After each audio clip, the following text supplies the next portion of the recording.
So I'm going to construct a stuffing tube using this piece of telescopic radio antenna that is, give or take a smidge, 13/64 in diameter. I think it's just ever so slightly larger. So I'm going to drill this jet unit out to 13/64.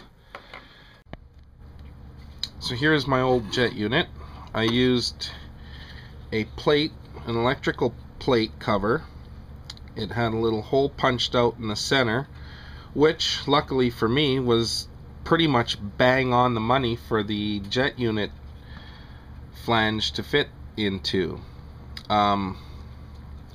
So as you can see, I used some small screws, drilled the holes, and mounted my jet unit to this plate, which now will keep it steady once I clamp this down, and I'll be able to use my drill press and drill out the center.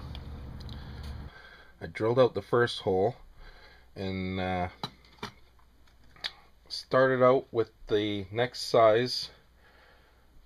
The hole size in the impeller shaft is a 3/32 hole, so I went up to the next size, 7/64. Drilled that one already, like I said. Now I'm going to switch the bits and go up to 1/8 bit, then 9/64, then a 5/32 bit. Okay, so I'm at the final one. I went all the way up, step by step, 13/64. Now that's the same diameter as the stuffing tube that I'm going to build. So get the last hole done.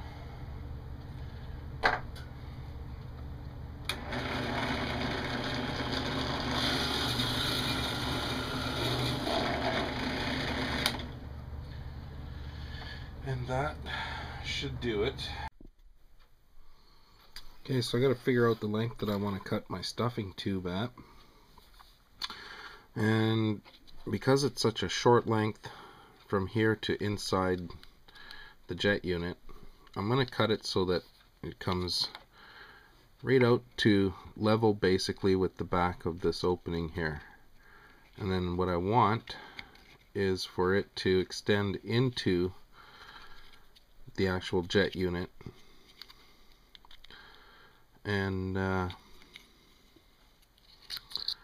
have it stick out a little bit inside. When the impeller is flush with the end, that'll give me a general idea of where to cut this tube. So I'm just going to line it up, mark roughly on the jet housing with a pencil where that impeller ends.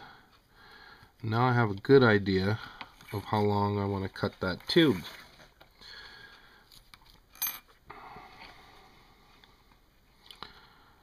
So it's going to be right about here somewhere. I'll go just ever so slightly longer.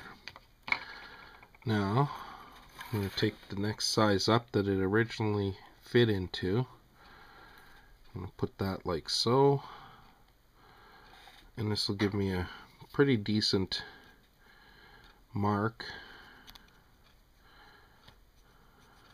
Should be fairly straight. Doesn't have to be perfect, but it'll be fairly close to square all the way around the tube. Be very careful not to let the tube slide into the other one. And just mark it like so. And I think that's about it. So there we have it. You can see the line. It's fairly square, so I'm going to cut that down and get the stuffing tube ready for bushings.